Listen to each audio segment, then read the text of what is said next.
नमस्कार। कक्षा 10 संस्कृत संबोधनी का 8वां पाठ शल्यचिकित्सकः शुश्रुतः। तो इसके प्रश्न देखते हैं। प्रश्न संख्या 1 है एक पदेन उत्तरत। एक पद में प्रश्नों का उत्तर देना है। पहला है कः तपः कृतवान्। उत्तर है ब्रह्मा।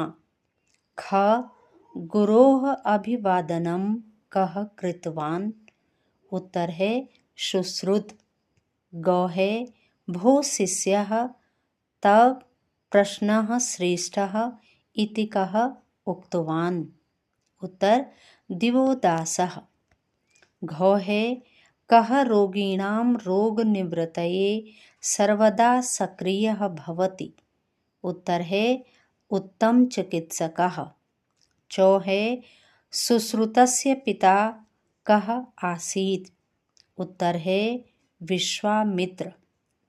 छौ है का कठिना आसीत्। उत्तर है शल्यक्रिया। जो है सुश्रुतः कीदृशः शल्यचिकित्सकः आसीत्। उत्तर है नेत्रस्य। झौ है शल्यचिकित्सायाः सिद्धान्तं कः अपाठयत्। उत्तर स्वशिष्येभ्यः। अगला है मानव शरीरस्य आंतरिक संरचना ज्ञानाय शुश्रुतः कुत्र शल्यं करोति स्म। उत्तर है शवेः। अगला है शल्यचिकित्साया पितामह कः आसीत्। उत्तर है सुश्रुतः। अगला है सुश्रुतः कम ग्रंथम रचितवान्। तो उत्तर है सुश्रुत संहिता। अगला है चिकित्सया सह सुश्रुतः किम करोति स्म। उत्तर है शिक्षण कार्यः। अगला है प्राचीन काले का चिकित्सा पद्धतिः प्रचलिता आसीत्। उत्तर है आयुर्वेद चिकित्सा। अब प्रश्न संख्या 2 है पूर्ण वाक्येन उत्तरत। पूर्ण वाक्य में प्रश्नों का उत्तर देना है। तो प्रश्न संख्या क है प्राचीन कालात् का प्रचल्यमाना वर्तते। उत्तर है प्राचीन कालात् आयुर्वेद चिकित्सा पद्धति प्रचल्यमाना वर्तते। प्रश्न संख्या ख सुश्रुतः गुरोः अभिवादनं कृत्वा किम अपृच्छत्।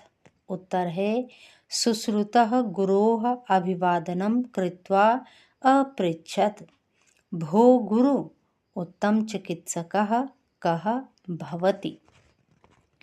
अगला प्रश्न है रोगिणां चिकित्सा काले हस्तौ कीदृशौ भवेताम्। उत्तर है रोगिणां चिकित्सा काले यस्य हस्तौ नैव कंपेते न च स्वेदयुतौ भवेताम्। अगला प्रश्न है गुरोः वचनं श्रुत्वा सुश्रुतः किम् अवदत्।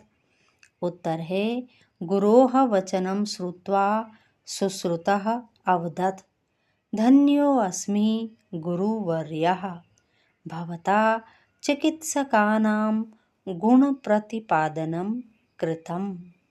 गाँव वाला है सुश्रुतः विशेष औषधीः किमर्थं ददाति स्म। उत्तर है सुश्रुतः शल्यक्रियाकाले पीडां न्यूनीकर्तुं सः विशेष औषधीः प्रददाति स्म।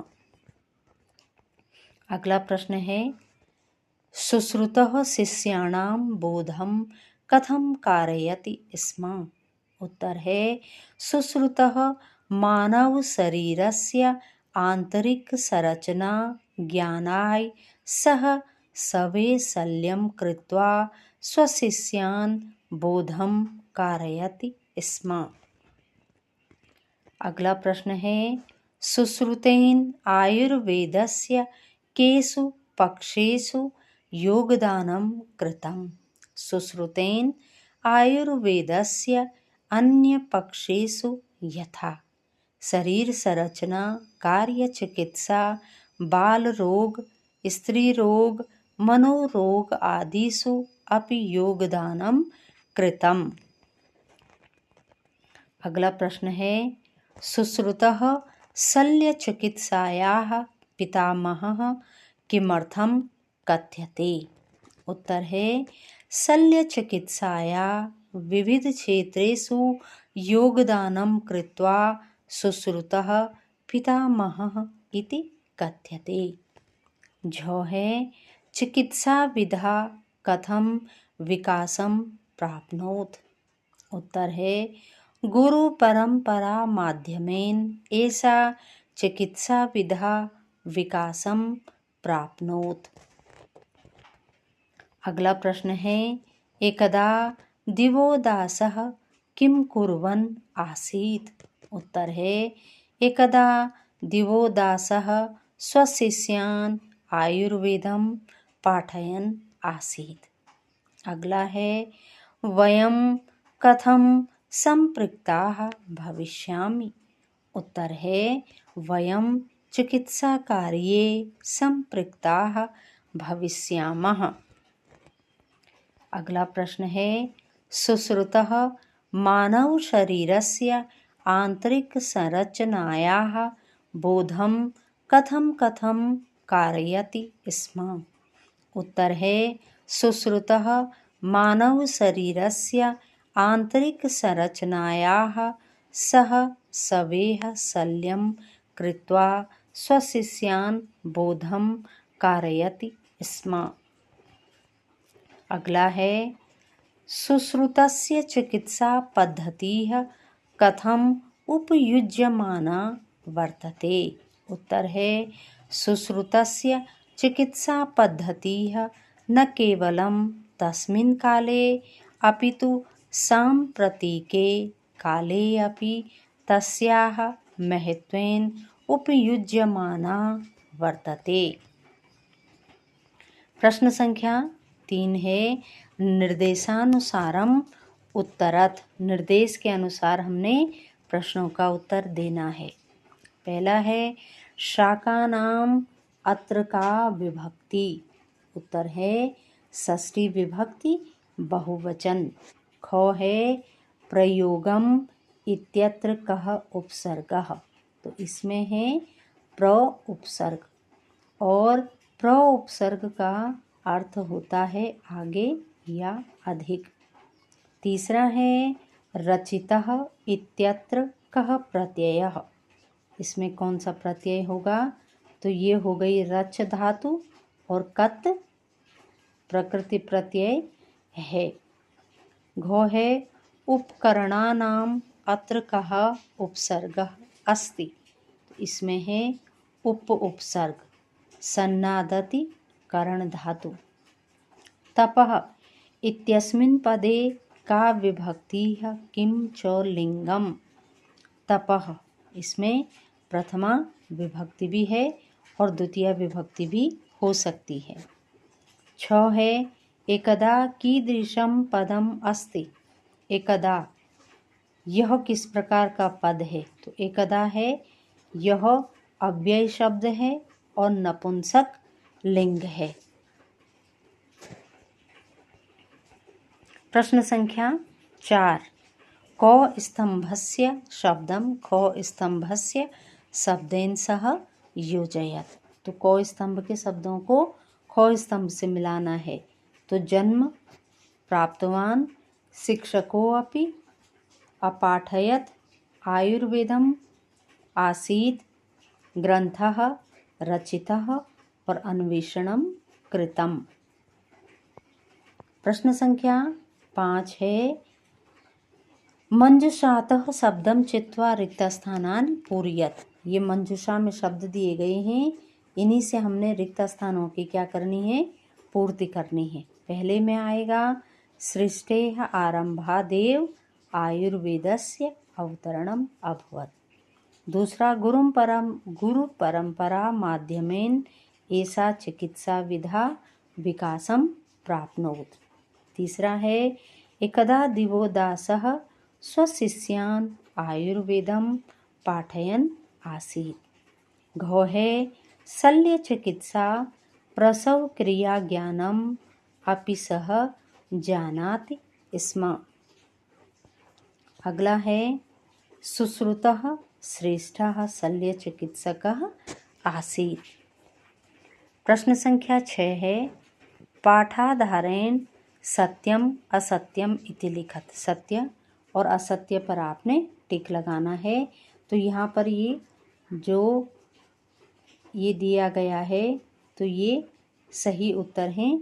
लाल रंग के टिक यहाँ पे किए गए हैं तो आप इन्हें देख सकते हैं।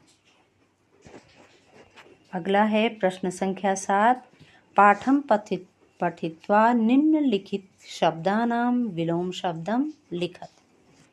पहला है शिष्यः, शिष्यः का गुरुः है। पूर्णः, अपूर्णः। सक्रियः, निष्क्रियः। अनुपयोगः, उपयोगः। और सरला, कठिना। तो ये सामने इनके विलोम शब्द हैं। अगला है प्रश्न संख्या 8 अधोलिखितानां संबंधवाचक पदानां सहायेन संस्कृत वाक्यानि रचयत। तो जनकः, अग्रजा, पितामह, मित्रम।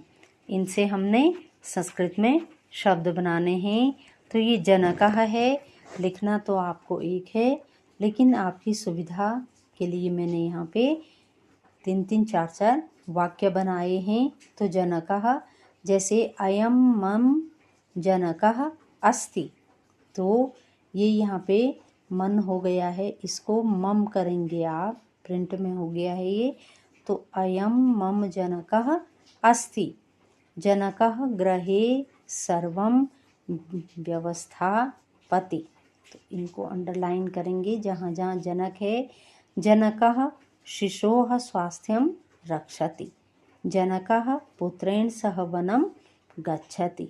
जनकः कन्यायाः संस्कारान् शिक्षयति। तो आप पूरे भी कर सकते हैं और आप चाहें तो 1 या 2 वाक्य पर लिख सकते हैं। दूसरा है अग्रजा। अग्रजा से भी बनाए हैं 5। गृहे अग्रजा सहायं कुर्वन्ति। अग्रजा माता पितृभ्यां सम्मानं प्राप्ति। अग्रजा अनुजस्य सम्यक् स्वास्थ्यं रक्षति। अग्रजा गुरुणा सह संस्कृतं शिक्षति। अग्रजा अनुजायाः रक्षायै विचारयति। तीसरा शब्द है पितामह। पितामह से भी हैं मम पितामह धर्मज्ञः आसीत्। तस्य पितामह अतीव आदरणीयः अस्ति। मम पितामह शिक्षितः आसीत्। मम पितामह ग्रामे सर्वे सम्मानित। सलमानायाः पितामह शिक्षकः आसीत्। अगला शब्द है मित्रम। मित्रम से भी 5 दिए गए हैं कि मम बहवः मित्राणि सन्ति। भवतः कति मित्राणि सन्ति। सुहृदय मित्रं सहाय करोति। पुस्तकानि अस्माकं मित्राणि सन्ति। पितृ सदृशः सर्वोत्तमः मित्र नास्ति। तो ये इसके प्रश्न उत्तर पूरे हुए। तो आपसे निवेदन है कृपया इस चैनल को आप ज़रूर लाइक करें और सब्सक्राइब करें। तो इन्हीं के साथ धन्यवाद।